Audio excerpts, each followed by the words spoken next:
Happy International Yoga Day. Numit asiga mari lainana ngasidi maigi practice tawgani ahanbada fingers tapping. Khutsa singzina mai si mathak maka thungnaba tapping tawbiyu. Yamdrabada minute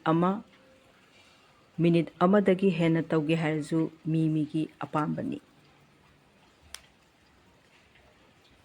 Masi lorba matungda kissing and smiling. Kissing and smiling. Practice asina chimbangi mathak makha khayat ki sides jagasi patha hanbada mateng pangani masingjidi sana ngammigai dum tawbiyu khadang ani longba ngak noiba mi singina koksi maningnom de luktharaga kissing and smiling ki practice se tawbiyu masine hena kanagani masi lorba matungda blowing the cheeks chimban upsilaga khajaiji nungsina kamkhalaga thambiro chimban dagi nungsit chatlagadi khusa ama natraga anina chimban si melaga second khara maintain tawbiyu nungsit kamkhalaba matungda chimban dagi nungsit chatragadi khusagi mateng lawdrasu yai nungsit chatlagana khusa ama natraga anina melaga sigi practice set tawbiyu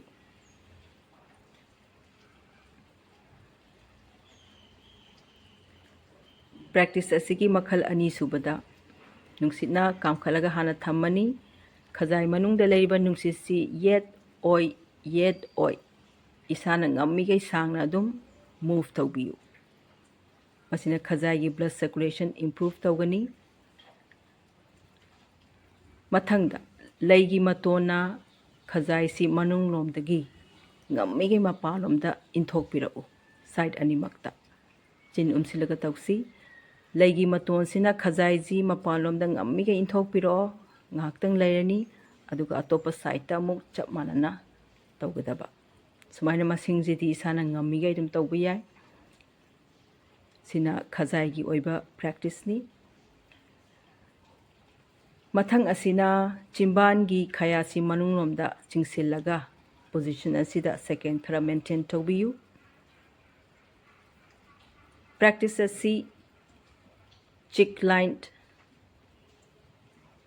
ji phajana shape naina lainabagi damaktani masing yamna tawrigai hena kanaba phangani aduga khadang ani longba ngak noiba mi singina sigi chap manaba practice sida koksi maninglomda luktharaga tawragadi hena kanaba phangani ekoina koksi maninglomda lukthaba matamda ngakki mang thangba part sida yamna nungaiba stretching amadum phangani aduna yari makhai koksi luktharaga tawragadi hena kanaba phangi smile line natongi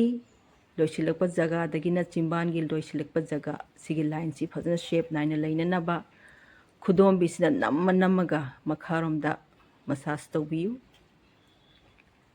loinana khajai gi saruk khudom bigi maton sina nammaga khajai ji massage tawbiyu mathak romda sina khajai pomthokpa chondhaba sigi problem singsi hantahangani mitki makha thangba athotpa part sida natte khajai gi saru leba jaga asida massage tawbiyu khudom bigi maton sina nungaitragadi khudom bisi konsilaga tawrasu yai sina kitang pak sana khajai ji massage tawba ngamgani si loiraga pisum lomda amuk lakpiro chap manana khudom bisi konsilaga pisumgi mathakta nammaga massage tawbiyu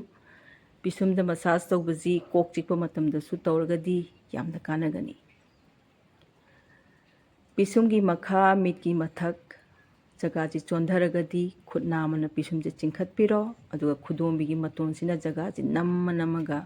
massage tawbiyu side animak si mathangda laibak amu lakpiro khusa singzina laibak se nammaga mathakta chingkhatlaga amuk thadaba mathakta chingkhatlaga amuk release tawba khut anina tawrasu yai chap manana khusa singzina hana nammani mathakta chingkhatlani aduga amuk release tawba ani subada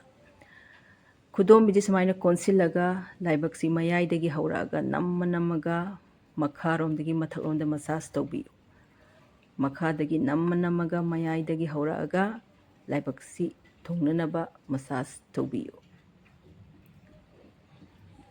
ꯁꯤꯒꯤ ꯃꯊꯪꯗ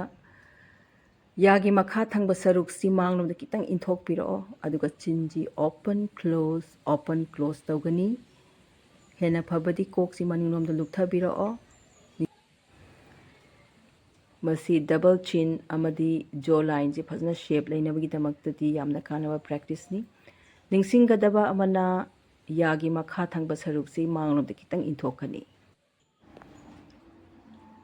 ꯖꯣ ꯂꯥꯏꯟꯒꯤꯗꯃꯛꯇ ꯈꯨꯕꯤꯒꯤ ꯃꯇꯣꯟ, ꯈꯨꯗꯣꯝꯕꯤꯒꯤ ꯃꯇꯣꯟꯁꯤꯅ ꯁꯨꯃꯥꯏꯅ ꯖꯣ ꯂꯥꯏꯟꯁꯤ ꯅꯝꯃꯒ ꯃꯁꯥꯖ ꯇꯧꯕꯤꯌꯨ꯫ ꯃꯁꯤꯅ ꯖꯣ ꯂꯥꯏꯟꯁꯤ ꯌꯥꯝ ꯁꯥꯔꯞ ꯑꯣꯏꯕ ꯁꯦꯞ ꯑꯃ ꯄꯤꯕꯗ ꯃꯇꯦꯡ ꯄꯥꯡꯉꯤ꯫ ꯃꯁꯤꯡꯁꯤꯗꯤ ꯏꯁꯥꯅ ꯉꯝꯃꯤꯈꯩ ꯑꯗꯨꯝ ꯇꯧꯕꯤꯔꯣ꯫ ꯃꯁꯤꯒꯤ ꯃꯊꯪꯗ ꯑꯔꯣꯏꯕꯗ ꯅꯥꯒꯤ ꯃꯄꯥꯟ ꯊꯪꯕ ꯁꯔꯨꯛꯁꯤꯗ ꯈꯨꯕꯤꯒꯤ ꯃꯇꯣꯟ ꯑꯃꯗꯤ ꯈꯨꯗꯣꯝꯕꯤꯒꯤ ꯃꯇꯣꯟꯁꯤꯅ ꯃꯊꯛꯂꯣꯝꯗꯒꯤ ꯅꯝꯃꯒ ꯃꯈꯥꯔꯣꯝꯗ ꯂꯥꯛꯄꯤꯌꯨ꯫ ꯁꯨꯃꯥꯏꯅ ꯃꯁꯤꯡꯁꯤꯗꯤ ꯏꯁꯥꯅ ꯉꯝꯃꯤꯈꯩ ꯑꯗꯨꯝ ꯇꯧꯕ ꯌꯥꯏ꯫ ꯑꯅꯤꯁꯨꯕ ꯃꯈꯜꯗ ꯈꯨꯕꯤ ꯑꯃꯗꯤ ꯈꯨꯗꯣꯝꯕꯤꯁꯤꯅ ꯅꯥꯒꯤ ꯃꯄꯥꯟꯁꯤ ꯃꯊꯛꯂꯣꯝꯗꯒꯤ ꯅꯩꯔꯒ ꯃꯈꯥꯂꯣꯝꯗ ꯂꯥꯛꯄꯤꯌꯨ꯫ ꯁꯤꯒꯤ ꯄ꯭ꯔꯦꯛꯇꯤꯁꯁꯤꯅ ꯃꯥꯏꯒꯤ ꯖꯒꯥ ꯑꯃꯗꯤ ꯕ꯭ꯔꯦꯟ ꯑꯅꯤꯁꯦ ꯑꯦꯛꯇꯤꯚꯦꯠ ꯇꯧꯕꯗ ꯃꯇꯦꯡ ꯄꯥꯡꯉꯤ꯫ ꯄ꯭ꯔꯦꯛꯇꯤꯁꯁꯤꯡ ꯑꯁꯤ ꯃꯥꯏꯒꯤ ꯐꯖꯕ ꯃꯦꯟꯇꯦꯟ ꯇꯧꯕꯗ ꯅꯠꯇꯅ ꯃꯥꯏꯒꯤ ꯖꯒꯥꯗ ꯄꯦꯔꯥꯂꯥꯏꯁ ꯇꯧꯕ ꯃꯤꯁꯤꯡꯁꯨ ꯑꯗꯨꯝ ꯇꯧꯕ ꯌꯥꯏ꯫ ꯆꯥꯡ ꯅꯥꯏꯅ ꯇꯧꯕꯤꯌꯨ꯫ ꯃꯌꯥꯝ ꯄꯨꯝꯅꯃꯛꯄꯨ ꯊꯥꯒꯠꯆꯔꯤ꯫